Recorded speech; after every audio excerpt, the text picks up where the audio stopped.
বলুন স্যার, আপনার এই পিএ ছেলেটির উপরে কি কি কেস দেবো আমি? অফিসার, যে যে কেস দিলে সারা জীবন করাদের পেছনে থাকে, জেলের ঘানি টানতে বাধ্য হয়, সেই সে সব কেস ওকে দিন। ও বীরেন্দ্র চক্রবর্তীর রেপুটেশন নিয়ে খেলা করেছে, ওর জীবনটাকে আপনি নরক করে দিন। অবশ্যই করবো স্যার, আপনি যা বলবেন, যেমনটা চাইবেন তাই করব। অফিসার, আমি ব্যক্তিগত কারণে কখনো কারো কাছ থেকে কোনো ফেভার চাইনি, কাউকে কোনো কারণে রিকোয়েস্ট করিনি, কিন্তু এই ছেলেটা যে অপরাধ করেছে তার শাস্তি ওকে দিন। এমন অপরাধ ও করেছে, শাস্তি পেলেই ওর ভেতরটা, অন্তরাত্মা একেবারে কেঁপে উঠবে। আর আপনি তো জানেন, ইতিহাস কখনো বিশ্বাসঘাতককে ক্ষমা করেনি আর করবেও না কোনোদিন। অফিসার, এই শুভজিৎ অধিকারী মনে রাখবেন, ক্ষমারও অযোগ্য।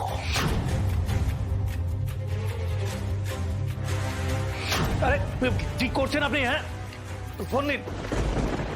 আমার সন্দেহ হয়েছিলই বাবা, তুমি রাগের মাথায় সবার আগে শুভকে শাস্তি দিতে চাইবে, ওর ক্ষতি করতে চাইবে। কিন্তু তারপর মনে হলো আমাকে তুমি পছন্দ না করলেও যেই ছেলেটাকে তুমি এত বছর ধরে চেনো, এত ভালোবাসো, তার প্রতি তুমি এতটা নিষ্ঠুর হবে না। কিন্তু শেষ অবধি তুমি আমার সন্দেহটাকে ঠিক আর আমার বিশ্বাসটাকে ভুল প্রমাণ করে দিলে বাবা। ন্যায় নীতির পথে চলা বীরেন্দ্র চক্রবর্তী আজ নিজের স্বার্থে আইনের অপব্যবহার করলো। এতটাই অহংয়ে আঘাত লেগেছে তার, তুমি শুধুমাত্র নিজের জেদ আর ইগোর জন্য এতটা নিচে নেমে যেতে পারো বাবা? আমি কোনোদিন ভাবতেই পারিনি, আমি এক্সপেক্টই করিনি। মনে রেখো বাবা, যাকে তোমরা ক্রিমিনালের মতো গ্রেফতার করেছো, সে কিন্তু এখন আমার স্বামী, আর সে এমন কোনো অপরাধ করেনি যার জন্য তাকে লকআপে ভরে শাস্তি দিতে হবে।